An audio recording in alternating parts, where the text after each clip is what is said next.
Ya. Baik, izin Ustaz, kita buka dulu Ustaz. Silakan. Bismillahirrahmanirrahim. Assalamualaikum warahmatullahi wabarakatuh. Waalaikumsalam warahmatullahi wabarakatuh.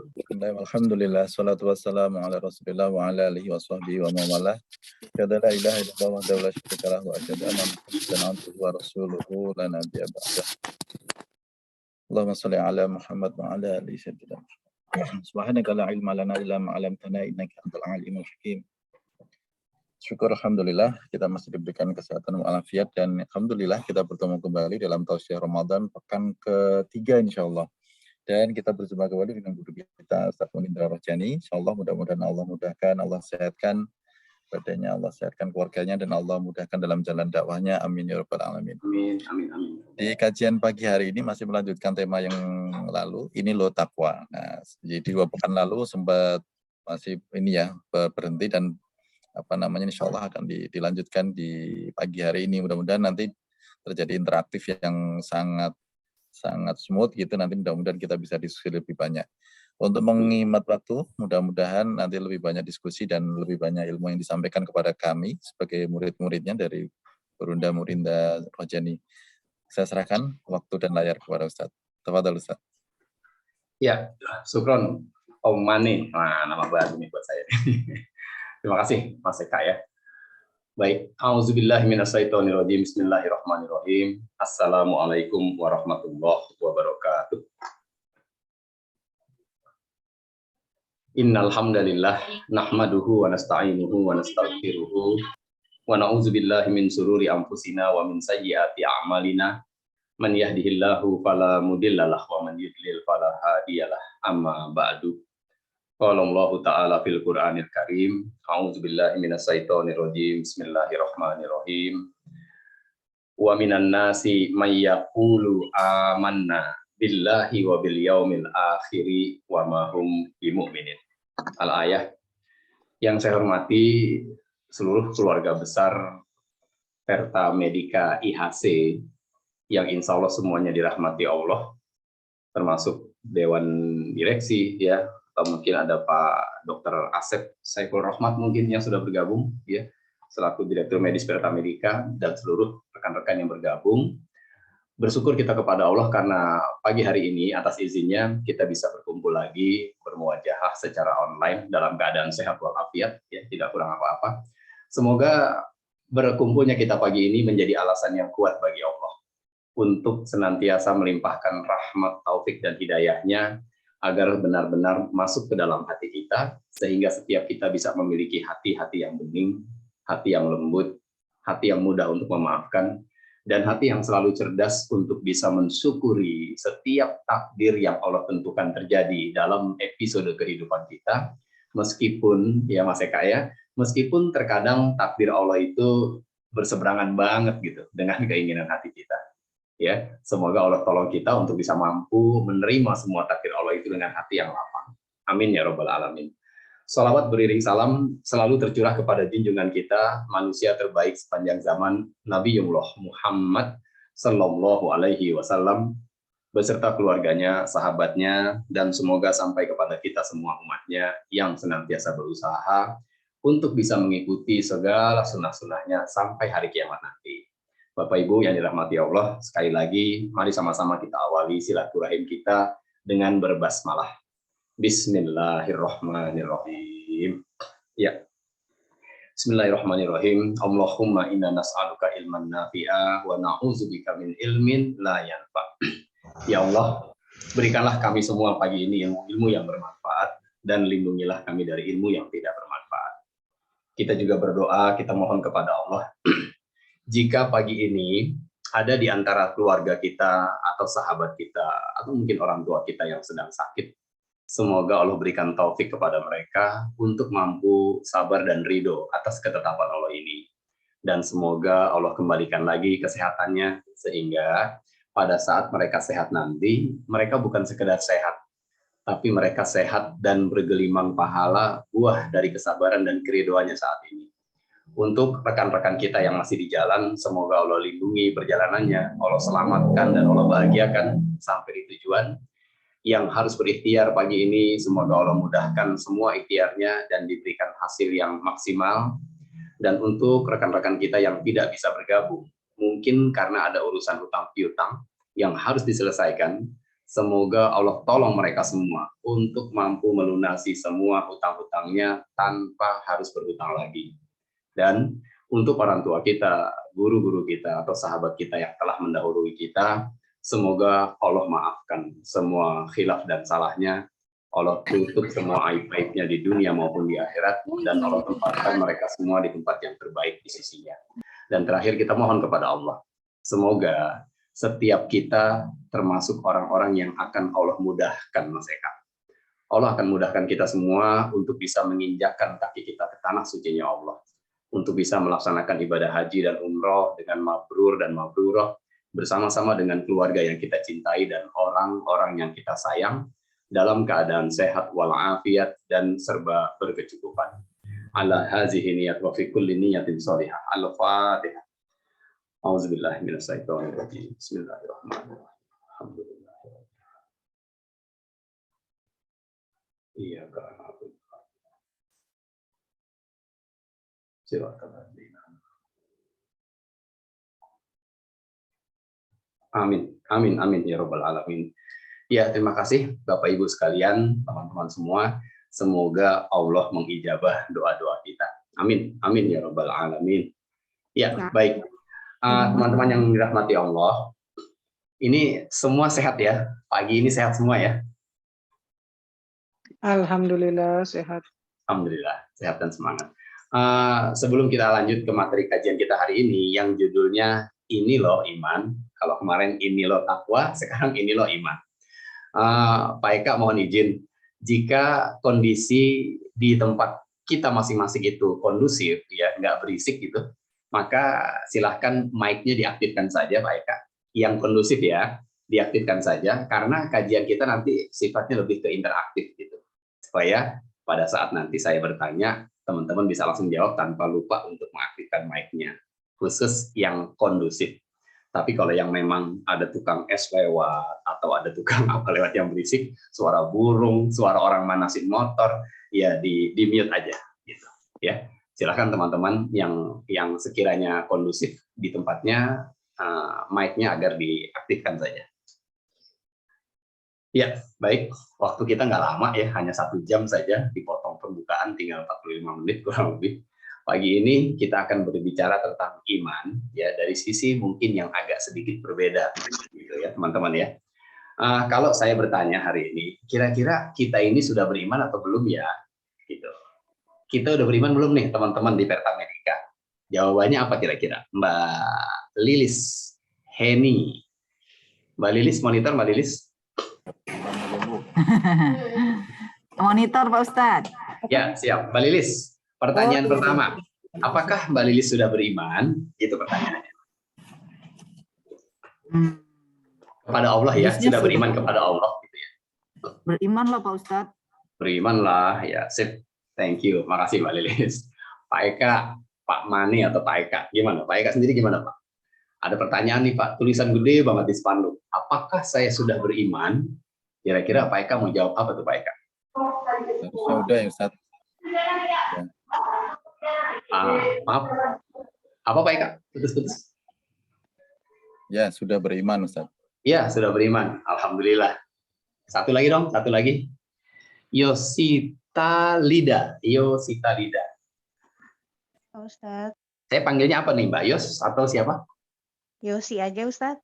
Oke, Mbak Yosi. Pertanyaannya sama Mbak Yosi. Insya Allah sudah Pak Ustadz.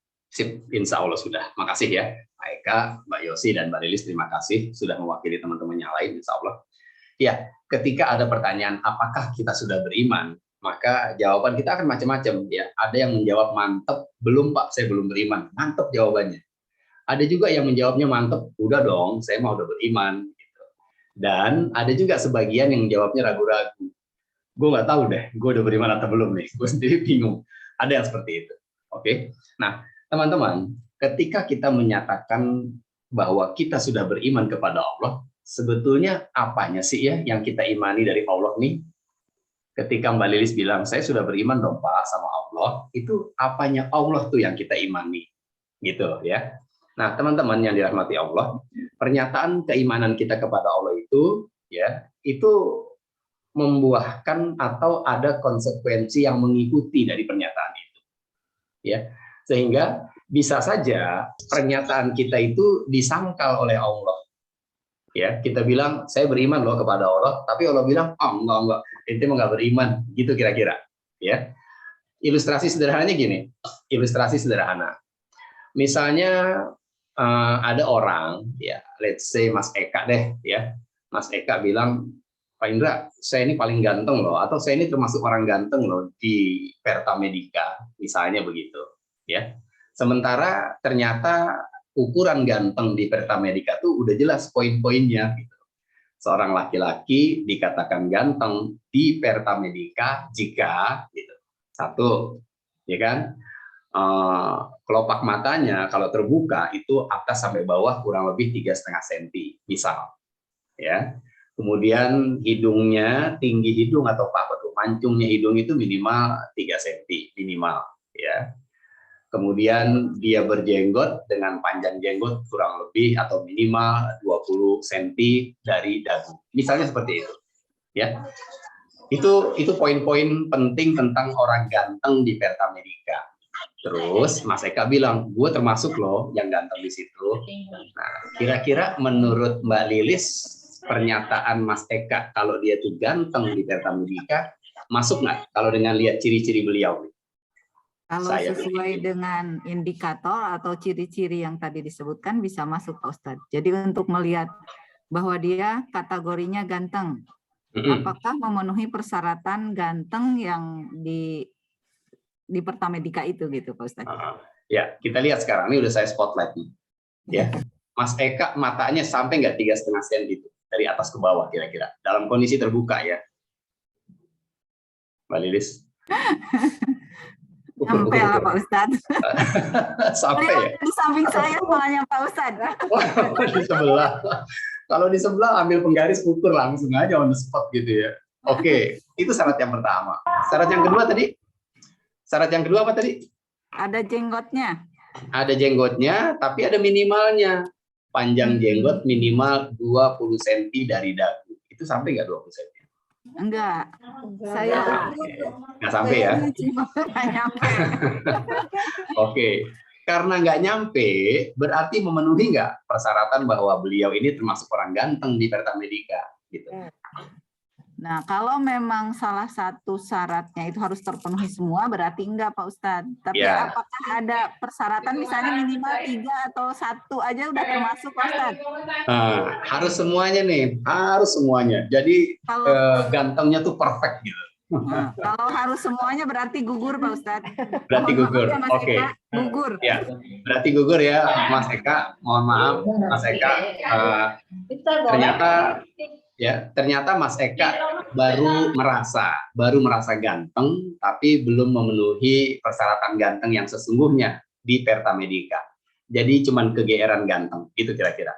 Berarti kalau Mas Eka gugur, saya berkesempatan nih mengajukan diri. Kira-kira kayaknya gue masuk nih, ganteng nih, gitu ya. Tapi pas saya ukur, ternyata jenggot saya baru 15 cm, langsung gugur juga Mbak Lilis, kan gitu ya. Nah, artinya sama nih. Ketika kita menyatakan bahwa kita beriman kepada Allah, itu ada loh poin-poin penting yang membuat pernyataan atau pengakuan keimanan kita itu diakui oleh Allah. Atau sebaliknya, ya ternyata pernyataan atau perasaan iman kita kepada Allah itu akhirnya gugur, gitu. Dan digugurkan oleh Allah karena tidak memenuhi persyaratan iman yang sempurna kepada Allah, gitu ya. Oke, baik teman-teman. Apa sih yang dimaksud? Maaf.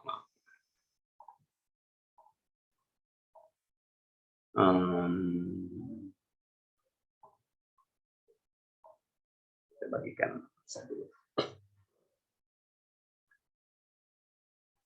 Sudah kebuka belum ya layarnya, screen-nya nih teman-teman? Sudah belum Pak Eka? Tapi masih belum. Kayaknya file-file deh Pak Ustadz. File-file ya? Ya betul, masih file. Oke, sebentar.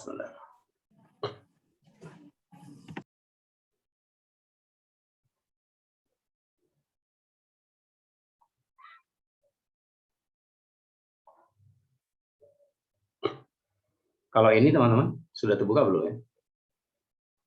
Belum Ustaz, belum. Belum juga? Belum. Oke. Maaf ya Pak Eka, sebentar ya.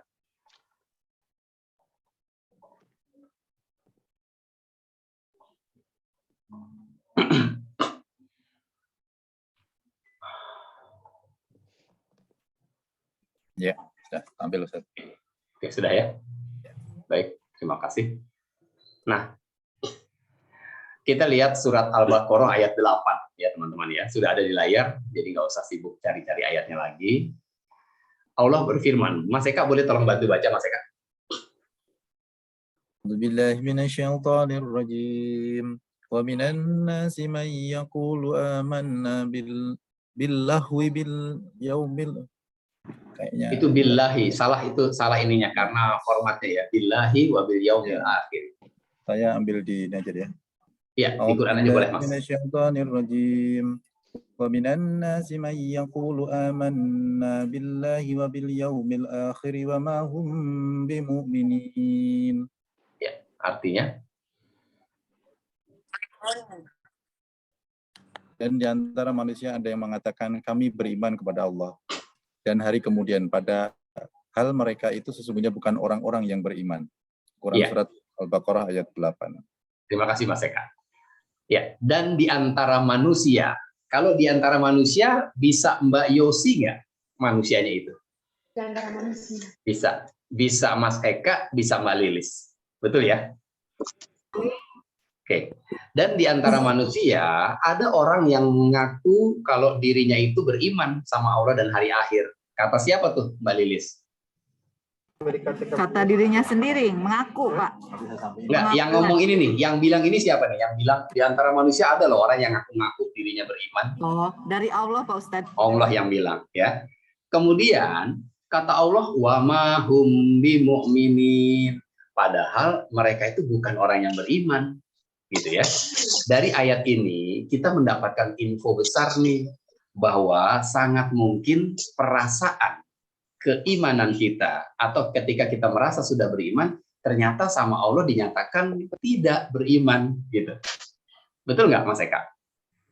Wa mahum bimu'minin. Nah, pertanyaan besarnya kapan ya perasaan iman kita kepada Allah itu kemudian gugur di hadapan Allah? Kita perlu tahu nggak kira-kira teman-teman? Ya, harus tahu Pak Ustadz, supaya Harus nggak tahu GR nih. Pak Ustadz. Ya, supaya nggak GR. Karena bahaya kalau kita ternyata cuma ke-GR-an kan bahaya. Iya nggak? Nah, oleh karena itu, ketika kita menyatakan bahwa kita ini beriman kepada Allah, ya, kita beriman kepada Allah, maka ada konsekuensi yang mengikuti, teman-teman. Harus ada konsekuensi yang mengikuti pernyataan keimanan kita tersebut. Apa tuh konsekuensinya? Konsekuensinya yang pertama, kita harus meyakini bahwa apa nih? Allah memiliki sifat Ar-Rahman dan Ar-Rahim. Apa tuh artinya Ar-Rahman dan Ar-Rahim? Iya, Allah Maha Pengasih dan Maha Penyayang. Oke. Nah, ketika kita beriman bahwa Allah itu Maha Pengasih dan Maha Penyayang, ya, Allah Maha Pengasih dan Maha Penyayang, maka apa sih artinya? Artinya Allah itu Maha Suci. Maha Suci dari apa? Maha Suci dari sifat menzolimi hambanya. Sebagaimana yang Allah sebutkan dalam surat An-Nisa ayat 40. Silahkan teman-teman Perta Medika yang ingin baca ayatnya, monggo silahkan. Siapa saja, anyone boleh.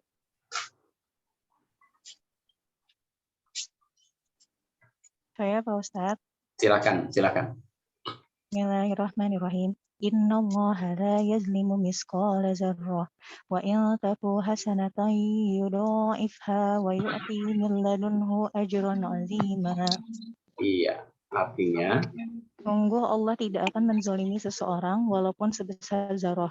Dan jika ada sekecil kebajikan sekecil zarah, niscaya Allah akan melipat gandakannya dan memberikan pahala yang besar dari sisinya. Iya, terima kasih. Siapa tuh yang baca barusan? Yosi, Pak. Mbak Yosi. Makasih Mbak Yosi ya. Oke, jadi kalau Mbak Yosi bilang, saya beriman Pak kepada Allah, maka konsekuensinya Mbak Yosi harus yakin bahwa bagi Allah mustahil ada sifat menzolimi hambanya. Jelas nggak Mbak Yosi?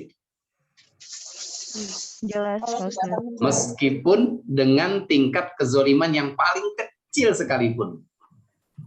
Gitu ya teman-teman ya. Jadi kalau kita yakin kita beriman kepada Allah, kita harus beriman, meyakini Allah tuh nggak akan pernah zolim sama kita. Itu poin penting yang pertama. Kenapa? Karena Allah memiliki sifat Ar-Rahman dan Ar-Rahim. Yang kedua, konsekuensi berikutnya. Ketika kita bilang beriman kepada Allah, maka kita juga harus meyakini, ya, meyakini nih, beriman kepada asma wa sifatnya Allah, beriman kepada semua nama-nama dan sifat yang melekat pada Allah. Ya, salah satunya adalah Allah itu Al-Alim. Al-Alim. Apa tuh artinya Al-Alim tuh, Mbak Margareta Lisa Bella? Apa arti Al-Alim? Maha mengetahui, Ustadz. Sip, Allah Maha mengetahui dengan pengetahuan yang sempurna, gitu ya. Semua sifat Allah itu sempurna. Jadi Allah bukan sekedar tahu, tapi Allah tahunya itu sempurna. Allah mengetahui apa yang akan terjadi dalam kehidupan Mbak Margareta, bukan hanya hari ini, sampai 10 tahun atau 20 tahun ke depan pun Allah udah tahu. Kayak gitu ya. Oleh karena itu, karena Allah Maha tahu, maka Allah akan selalu memberikan yang terbaik buat hambanya. Sementara pengetahuan kita sama atau sangat jauh bedanya dengan pengetahuan Allah. Sama atau beda, teman-teman? Pengetahuan kita dengan pengetahuan Allah. Beda. Bedanya beda banget, gitu ya. Beda banget. Nah, karena beda banget, gitu ya, maka kita harus memahami nih, mengimani ayat ini, surat Al-Baqarah ayat 216, dan ini merupakan konsekuensi kedua pernyataan keimanan kita kepada Allah. Ya, kita beriman kepada Allah, maka kita harus yakin Allah punya ilmu yang sangat sempurna dan perbedaannya antara ilmu Allah dan ilmu kita sangat jauh. Maka coba pahami ayat ini. Silakan teman-teman yang mau baca surat Al-Baqarah ayat 216. Silakan, Pak Eka juga boleh baca lagi, Pak Eka. Nanti tinggal terjemahannya dilihat. Bismillahirrahmanirrahim. Kutiba alaikumul qitalu wa huwa kurhul lakum wa asa an takrahu syai'aw wa huwa khairul lakum wa asa an tuhibbu syai'aw wa huwa syarrul lakum wallahu ya'lamu wa antum la ta'lamun. Ya, langsung artinya Pak Eka. Artinya sebentar, nyari dulu. Diwajibkan atas kamu berperang. Silakan dicari. Teman-teman yang lain silakan buka Al-Qur'annya ya, surat Al-Baqarah ayat 216.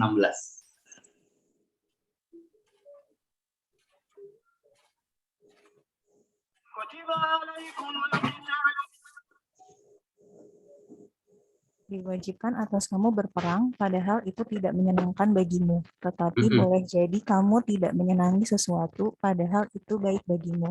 Dan boleh jadi kamu menyukai sesuatu, padahal itu tidak baik bagimu. Allah mengetahui, sedang kamu tidak mengetahui. Ya, sip. Terima kasih. Makasih ya. Jadi, kalau kita beriman kepada Allah, Pak Eka, maka kita harus mengimani ayat ini. Maksudnya gimana sih? Allah berfirman, kutiba alaikumul qital, diwajibkan atas kamu berperang. Sedangkan berperang itu sesuatu yang tidak kamu sukai.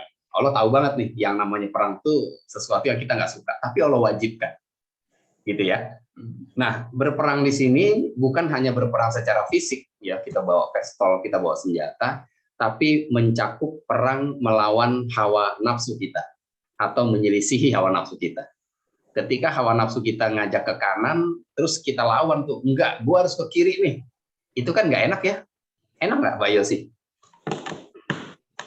Enggak, Pak Ustadz. Nggak enak. jam 3 pagi, kalau ikutin hawa nafsu, enaknya itu tarik selimut, tidur lagi, atau bangun masak buat nyiapin sahur. Kalau bicara hawa nafsu nih. Tidur dong Pak Ustadz. Tidur dong tuh. Ini asik nih orang-orang Peta Media jujur-jujur. Iya kan ya? Nah, enakan tidur, tapi Allah memerintahkan kita untuk sahur gitu, meskipun hanya dengan seteguk air. Nah, ngelawan keinginan untuk tidur itu kan nggak enak, tapi itu baik kata Allah. Maka ayatnya berlanjut, bisa jadi loh, sangat mungkin Mbak Yosi merasa sesuatu itu baik buat Mbak Yosi, padahal itu buruk dari kacamata Allah. Jelas?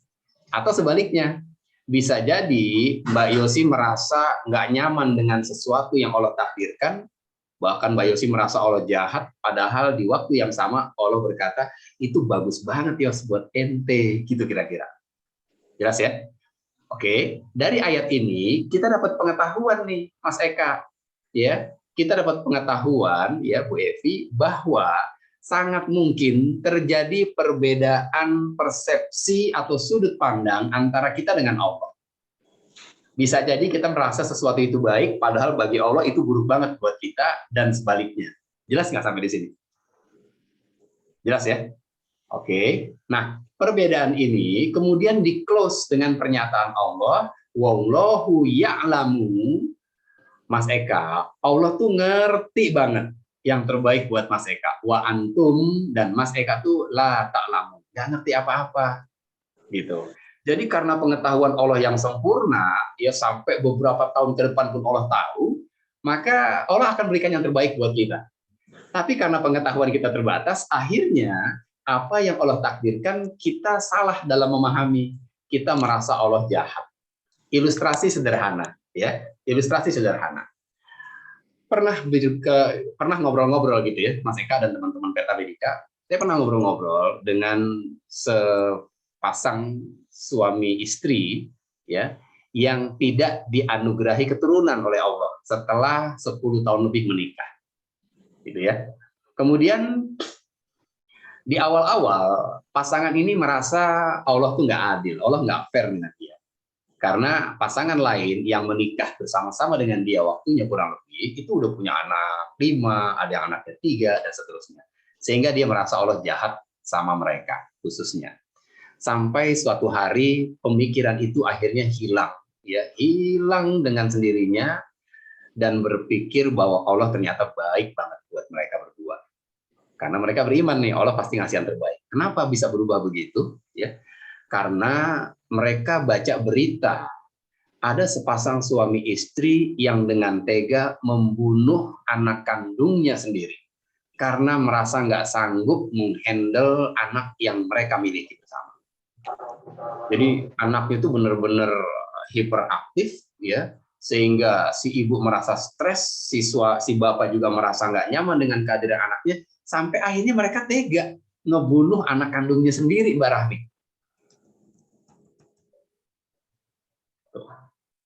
Ya, jadi kan sangat mungkin gitu ya. Ada sepasang suami istri yang merasa Allah jahat ketika tidak memberikan anak kepada mereka, tapi ketika ada pasangan yang diberikan anak, ternyata ada juga ya orang tua yang tega membunuh anak kandungnya sendiri. Gitu. Berarti punya anak itu pasti selalu baik atau tidak? Teman-teman, diberikan keturunan oleh Allah pasti selalu baik atau bisa jadi bumerang buat kita? Bisa jadi bumerang. Bisa jadi bumerang gitu loh. Nah akhirnya mereka sadar nih, iya ya Pak Indra, berarti Allah nggak kasih saya keturunan, mungkin karena Allah paham saya nggak sanggup kalau punya anak nih, nggak sanggup mendidik dengan baik dan seterusnya, gitu loh. Ya, sama. Ketika ada seorang yang sampai hari ini masih belum mendapatkan pasangan, itu merasa kecewa sama Allah, Allah jahat sama dia. Kemudian ketika dia membaca berita, ada seorang suami yang tega memutilasi istrinya yang sudah dinikahi selama sekian belas tahun. Oh, ternyata memiliki pasangan pun nggak jamin satu kebahagiaan. Karena Allah tahu, maka bisa jadi kita nggak diberikan pasangan. Jelas nggak sampai di sini? Jelas ya? Oke. Atau siapa yang masih punya anak kecil di rumah? Yang anaknya masih di bawah 5 tahun, ada nggak? Ya, Pak Ustadz. Oh, Mbak Yosi. Oke, Mbak Yosi, siapa nama anaknya Mbak Yosi? Yang di bawah 5 tahun Syafa namanya. Syafa. Syafa ini laki atau perempuan? Perempuan, Pak Ustadz. Oke, berapa tahun umurnya kalau boleh tahu? 4. Oke, makasih Mbak Yosi. Mbak Yosi, setelah Syafa berusia 4 tahun, Syafa suka punya keinginan nggak sih? Udah banyak keinginan, Pak Ustadz. Mbak Yosi sayang nggak sama Syafa? Sayang banget. Sayang banget. Kalau sayang banget, apakah setiap keinginan Syafa selalu Mbak Yosi wujudkan? Enggak, Pak Ustadz. Katanya sayang. Karena belum tentu keinginan itu adalah sesuatu yang baik. Boleh contohin nggak? Apa Misalnya keinginan Syafa yang sebetulnya Mbak Yosi bisa wujudkan, tapi Mbak Yosi nggak mau wujudkan. Bukan karena pelit, bukan karena jahat, tapi karena Mbak Yosi tahu apa yang terbaik buat Syafa. Apa tuh contohnya? misalnya pada saat dia lagi sakit, batuk gitu ya Pak Ustadz. Kemudian dia ingin makanan yang bisa menimbulkan batuk. Misalnya kayak ciki, kayak gitu, atau es krim. Pada saat itu tidak saya berikan. Tapi pada saat dia sudah kembali sehat, bisa jadi nanti saya belikan. Oke, sip. Thank you ya. Makasih Mbak Yosi. Ya. Oke teman-teman ya, jelas banget nih contohnya nih. Ya, Syafa kecil itu lahir atas keinginan dirinya sendiri atau atas keinginan orang tuanya berdua? Keinginan orang tua. Iya, Mbak Yosi dengan suami ngobrol-ngobrol tuh Mas Eka. Ya, kayaknya seru juga ya kalau kita punya anak kayak orang-orang itu tuh. Iya Mas, lahir deh Syafa tuh. Ya kan? Berarti Syafa lahir bukan atas kemauan Syafa. Iya kan ya? Atas kehendak orang tuanya. Tapi setelah Syafa lahir, Syafa punya keinginan sendiri. Orang tuanya pun punya keinginan, gitu ya. Dan ternyata tidak semua keinginan Syafa dikabulkan oleh orang tuanya, bukan karena orang tuanya nggak mampu mewujudkan, bukan karena orang tuanya pelit, tapi justru karena orang tuanya tuh sayang dalam kurung pakai banget sama Syafa. Betul nggak Mbak Yosi? Iya, betul Pak Ustadz. Oke, ketika Mbak Yosi nggak kasih es, Syafa minta, mama minta es atau mama minta ciki, nggak dibeliin, nggak dikasih sama Mbak Yosi, gitu. Nangis kan Syafanya kan? Syafanya nangis. Terus Syafa bilang-bilang begini nggak sih, mama pelit atau mama jahat gitu, kira-kira deh bahasanya. Kadang-kadang Pak Ustadz. Kadang-kadang, sampai mukul-mukul nggak? Mama jahat, Dede. Sampai dipukul, ditarik baju mamanya gitu. Iya. Ya, kadang-kadang kan anak kecil begitu ya. Ketika keinginannya tidak diwujudkan, si anak tuh kadang-kadang sampai mukul orang tuanya, ya kan? Mama jahat, mama pelit, sampai mukul loh. Dan itu mukulnya dari hati, dia mukulnya tuh. Pertanyaannya, mamanya sebenarnya jahat apa enggak sih? Teman-teman? Enggak banget. Mamanya tuh sayang banget. Hanya saja karena pola pikir Syafa ini belum sempurna dan perbedaan ilmu antara Syafa dengan ibunya jauh banget. Syafa ini nggak ngerti apa-apa tentang kalau dia makan makanan ringan itu bisa memicu batuknya, ya kan? Karena nggak ngerti, dia hanya berpikir sebatas pemikiran dia. Pokoknya emak gue jahat, pokoknya emak gue pelit. Dah segitu aja tuh pola pikir anak kecil kan gitu. Dan Syafa cerita sama teman-temannya nih, ya Mbak Meli. Syafa cerita sama teman-temannya, lo tahu nggak, nyokap gue tuh pelit banget, padahal duitnya banyak, gitu. Temennya bilang, iya bener, bokap gue juga pelit, nyokap gue pelit, duitnya banyak, tapi tiap gue minta beliin es nggak pernah dibeliin, kayak gitu tuh. Di kalangan Syafa dan teman-temannya, orang tua mereka tuh semuanya pelit dan jahat, karena nggak semua keinginannya diwujudkan, kan gitu ya. Pertanyaannya, kapan Syafa akhirnya menyadari bahwa tindakan Mbak Yosi tidak mewujudkan keinginannya untuk makan es krim atau ciki pada saat dia batuk, ternyata itu yang terbaik buat dia. Kira-kira kapan tuh dia baru sadar?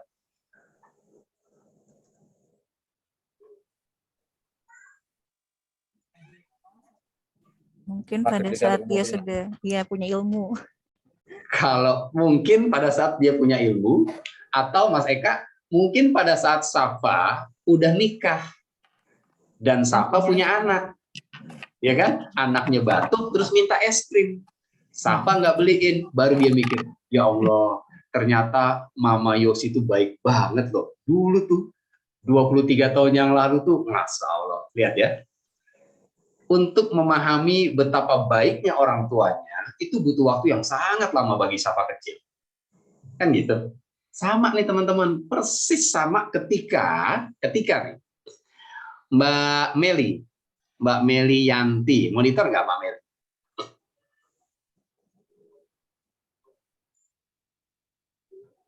Mbak Meli monitor Mbak?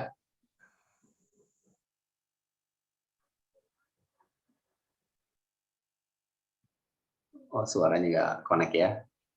Siapa lagi nih yang muncul di sini? Sebentar.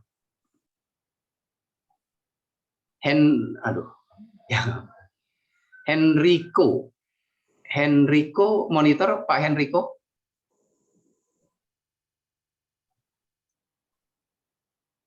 Nggak monitor.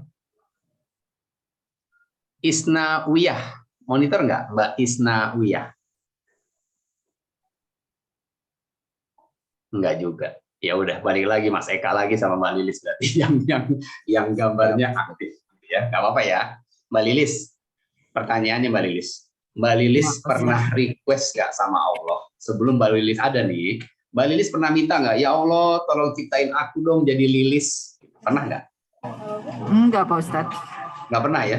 Enggak. Mas Eka juga nggak pernah ya minta sama Allah gitu ya? Oke. Kalau begitu, adanya Mbak Lilis dan Mas Eka di atas bumi ini atas keinginan siapa dong kalau begitu?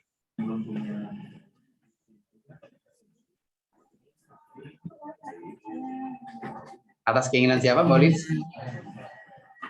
Orang tua kita yang berdoa kepada Allah untuk mempunyai keturunan, Pak Ustadz. Iya, benar. Atas keinginan orang tua dan keinginan Allah yang paling besarnya. Kan gitu ya?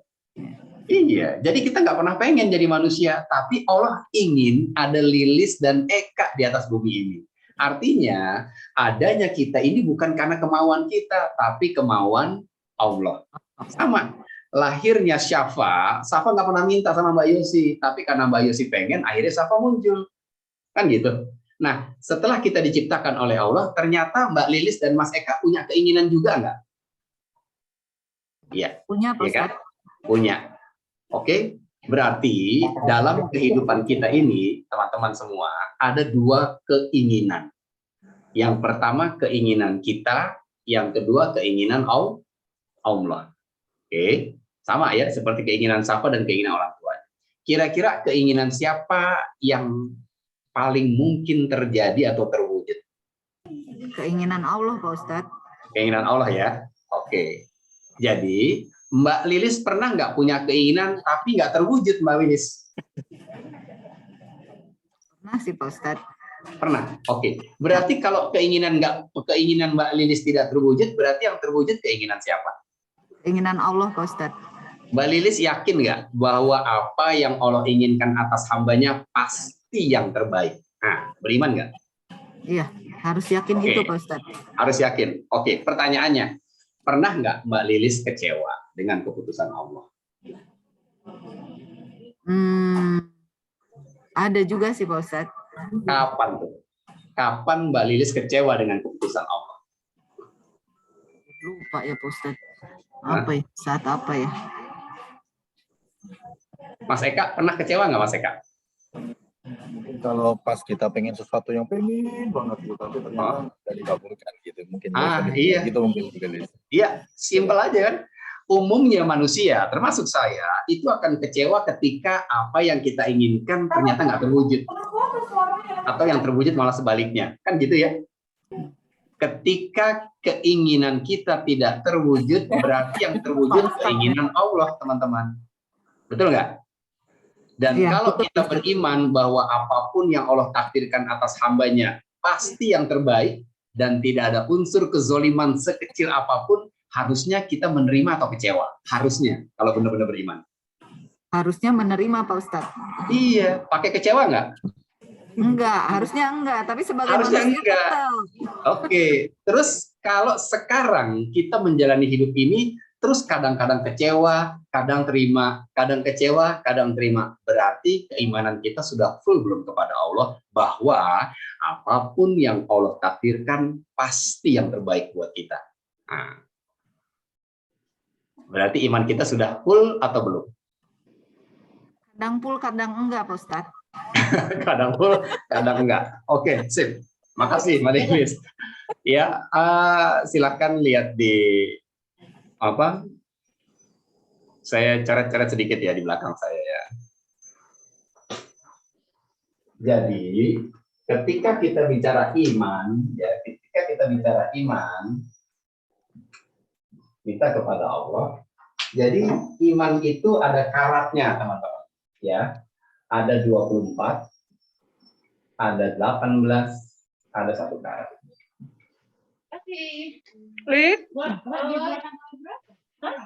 Jelas ya? Tadi Allah sebutkan di dalam surat Al-Baqarah ayat 8 yang dibaca sama Mas Eka. Ada di antara manusia yang mengaku beriman kepada Allah dan hari akhir, wa mahum bimu'minin. Padahal mereka tuh bukan orang yang beriman, kata Allah. Apa yang dimaksud dengan ayat ini? Apakah yang 24, yang 18 atau yang sekarat imannya? Gitu. Ya. Orang yang keimanannya 24 karat, keyakinannya full kepada Allah, maka tidak akan ada kekhawatiran dan kekecewaan atas setiap takdir Allah. Karena dia yakin ini pasti yang terbaik. Jelas? Oke. Kalau keyakinan kita ternyata on off, kata Mbak Lilis, kadang kecewa, kadang enggak. Berarti kan on off tuh ya. Ya. Maka sudah beriman belum kita nih?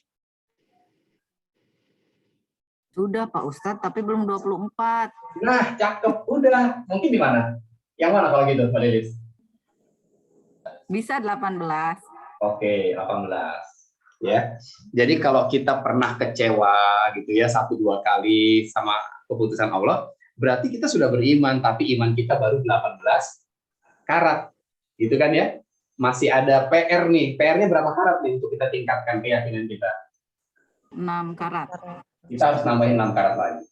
Jadi kalau Allah kasih takdir yang tidak sesuai dengan keinginan kita, kita masih suka bilang, tapi kan kalau saya keterima di ini kan pasti lebih begini Pak Indra. Tapi kan kalau anak saya ada perempuannya kan pasti akan begini, misalnya gitu ya.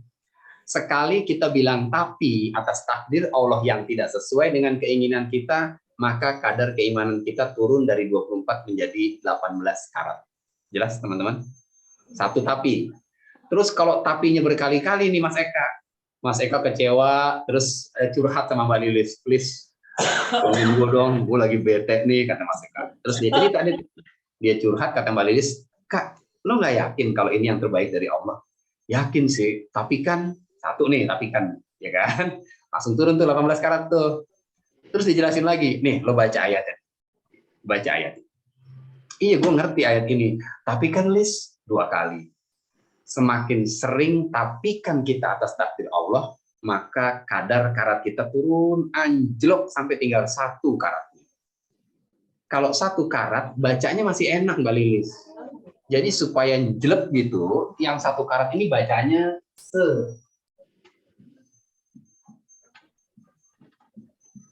gitu. Karat dong. Iya. Kalau kita mengaku beriman kepada Allah, tapi protes melulu, kecewa terus, ya tapikan terus, maka sangat mungkin kadar keimanan kita kepada Allah itu dalam kondisi yang sekarang. Gitu. Nah, yang 2 itu tuh, yang 18 dan sekarat itulah yang dimaksudkan Allah. Wa minan nasi may yaqulu amanna billahi wa bil yaumil akhir wa ma hum bimumin. Di antara manusia ada orang yang memproklamirkan bahwa dirinya itu beriman kepada Allah dan hari akhir. Wa ma hum bimumin. Padahal enggak. Mereka tuh enggak beriman kata Allah. Kenapa? Karena mereka bilang percaya bahwa semua yang aku berikan pasti yang terbaik, tapi kenyataannya mereka kecewa ketika sesuatu aku berikan kepada mereka. Jelas sampai di sini, teman-teman? Jelas nggak, Mas Eka?